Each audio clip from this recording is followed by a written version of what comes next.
Olá, crianças, tudo bem? E daí, como que estão em casa, passando esses dias? Vamos se cuidar direitinho, tá? A melhor coisa a se fazer é ficar em casa, assistir um filme, curtir as nossas histórias, ler um bom livro, né? Então tá, vamos curtir o papai, a mamãe, nossos irmãos, tá bom? E hoje nós vamos estar trabalhando com uma história bem bacana. O nome da história é O Reflexo. É uma história que fala de um homem que ele é muito rico, só que ele é muito egoísta. Então vamos escutar, prestar bastante atenção na história e depois que a gente finalizar a história, eu vou conversar um pouquinho com vocês sobre ela, tá bom? Vamos lá? Livro O Reflexo, autor Stephanie Ley, da editora Ciranda Cultural. Então vamos lá, para nós não nos esquecermos. Então, como que é o nome disso daqui? Capa contra capa e a folha de rosto. Muito bem. Recluso em o alto de uma torre vivia um homem muito rico que se chamava Hugo Centric. Ele não tinha amigos, só empregados domésticos que considerava como objetos destinados a servi-lo. Pouco me importava ver alguém, dizia. Eu não gosto mesmo de ninguém, e o fato de ninguém gostar dele também não parecia incomodá-lo. Sozinho, no alto de sua torre da pedra, ele espiava as pessoas que passavam. Ele vaiava uns, xingava outros e desprezava todo mundo. Seus dias e seus gracejos se escoavam assim, incansavelmente. No fundo, Hugo sentia-se muito só, tanto em sua torre como em seu coração. Mas esse sentimento surdo afogava-se em um oceano de orgulho. Muito indulgente com seus próprios defeitos, cego para as boas qualidades dos outros, ele era incapaz de entender o que realmente lhe faltava. Muitas vezes, diante do espelho, ele dizia para si: se ao menos eu pudesse encontrar alguém digno de mim, eu só aceitaria como amigo uma pessoa tão excepcionalmente bela, inteligente e respeitável como eu. Em um dia de grande solidão, quando ele se elogiava mais do que de costume, diante do espelho, seu reflexo ganhou vida e saiu da moldura. Ambos se encararam com surpresa, imaginando que era um maravilhoso golpe da sorte. Encantado, eu me chamo Hugo, disse o reflexo. E eu, Hugo. É um imenso prazer conhecê-lo. Afinal, alguém digno da minha estima, exclamaram mutuamente ao apertarem-se as mãos. Desde então, não mais se separaram. Eles passaram a falar mal todos juntos. Formavam um par para ridicularizar e zombar dos feios, dos belos, dos gordos e dos magros, dos pobres e dos ricos, dos velhos, dos jovens, dos apaixonados e dos solitários, enfim, de todo mundo. Ah, como eles são balofos, gargalhava um. Como eles são desajeitados, tagarelava o outro. As implicâncias choviam sem parar. Porém, pouco a pouco, Hugo começou a se cansar dos disparates maldosos de seu reflexo. A vida de frente para si não era assim tão cor-de-rosa como ele havia imaginado. Hugo se tornara cada vez mais expansivo e também se zombavam dele.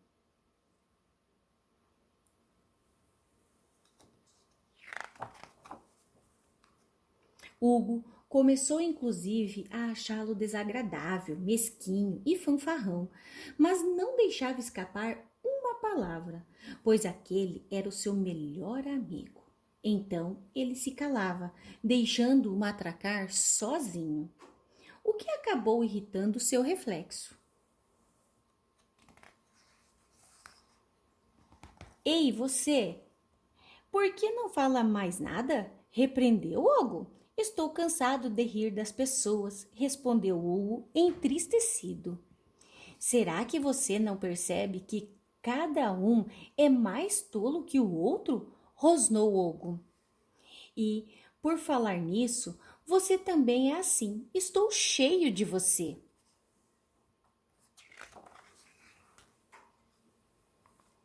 Com essas palavras, Hugo agarrou Hugo com força e o prendeu no armário.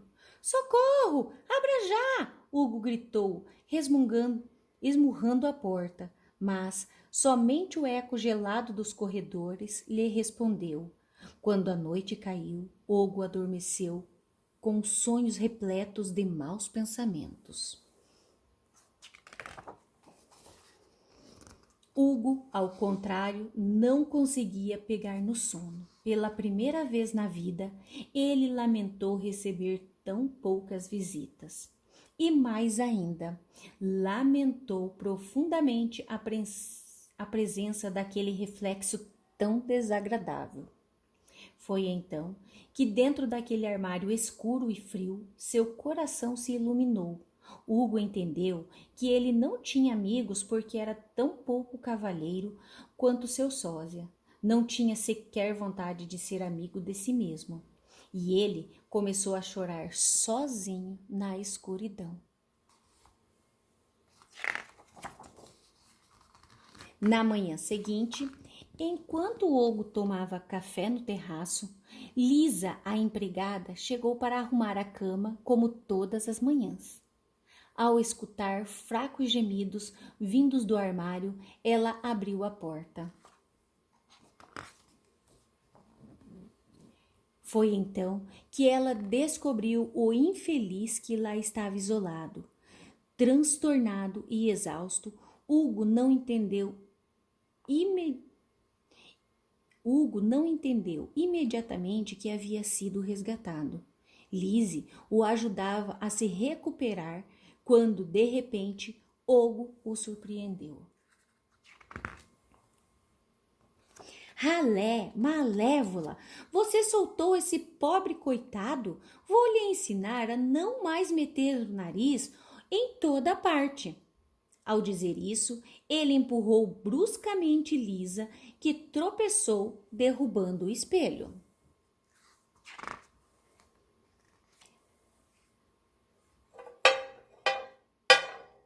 O espelho se despedaçou em 1000 cacos. Não! Urrou Hugo, consternado. Mas seu grito se quebrou e ele desapareceu como um pesadelo ao despertar. Com o espelho destruído, o reflexo não podia mais subsistir. Lise correu em busca de ajuda. Todos os empregados da casa acudiram e reconfortaram Hugo, que se emocionou com tanta atenção. Depressa, vamos jogar fora os restos desse espelho maléfico, propôs Lise. Não, disse Hugo. O espelho apenas reflete. Ele não pode ser maléfico. O reflexo só era malvado porque eu também era. E ele ainda acrescentou pensativo. Assim mesmo, eu agradeço a ele, pois me mostrou os meus defeitos. Quando a noite veio, o cozinheiro preparou um grande banquete para todos os moradores da casa. Hugo se deu conta de que estava feliz nessa alegre companhia, mais do que nunca antes estivera. A partir desse dia, poucas vezes Hugo ficou sozinho. Ele saía para correr, conversava com as pessoas, ria com todos, nunca mais teve empregados domésticos, somente amigos. E quando, por acaso, ele se via no espelho, seu reflexo sorria amigavelmente de volta. Fim da história. Oi, pessoal. Gostaram da história? Então, essa história, ela nos mostra um rapaz que é um rapaz rico, que mora num lugar bacana, né? E será que por ele ser rico, ter mais dinheiro, às vezes que as outras pessoas, ele é melhor que os outros? Então vamos analisar, passando para a nossa vida, como será que nós agimos perante aos nossos amigos? Será que se eu tenho um pouco mais de dinheiro que o meu colega, eu sou melhor que ele? Se eu tenho um tênis melhor que o meu amigo, eu sou melhor que ele? Então vamos refletir um pouquinho sobre como é a nossa vida, né? Será que por eu ter mais que ele, eu sou melhor? Como esse rapaz, ele mostra que por ele ter um pouco mais, né, de dinheiro, ele se julga tão superior aos outros que nenhuma pessoa é digna de ser seu amigo, à altura dele. As pessoas que trabalham na casa dele são empregados. Nós não tem por que chamar de empregado, né? É a pessoa que trabalha comigo na minha casa. Por que não se referir assim? Seria melhor, né? Então, assim, gostaria que vocês fossem na frente do espelho, se observasse, olhasse para vocês e refletisse um pouquinho como será que está o comportamento nosso. Será que a gente está tratando as pessoas bem? O nosso pai, a nossa mãe, meus irmãos, meus colegas. Esse tempo que a gente está em casa, um momento maior de reflexão, né? Por a gente estar muito tempo junto, será que eu ando estourando muito fácil? Explodindo, tratando o outro como não deveria? Então vamos refletir um pouquinho sobre isso. E depois disso, vocês observem bem no espelho o seu rosto, o seu corpinho, o que tem à sua volta, né? Se tem um guarda-roupa, uma cama. E eu gostaria que vocês vissem com a mamãe ou o papai uma foto de vocês. E lá no caderninho de desenho, eu quero que vocês colhem essa foto do lado. E aí do outro lado, vocês vão desenhar essa foto como se fosse um espelho. Tudo que tem nessa foto. Por exemplo, tem você, tem um cachorrinho, tem você e a mamãe. Então, você vai refletir como se fosse o espelho. Vocês vão fazer o desenho igualzinho à foto. Tudo bem? Então, essa é a nossa tarefinha. Façam o mais próximo que vocês conseguirem, no capricho. Tire uma foto bem bonita e me envie, ok? Um beijo, fica com Deus e até a próxima aula. Tchau, tchau!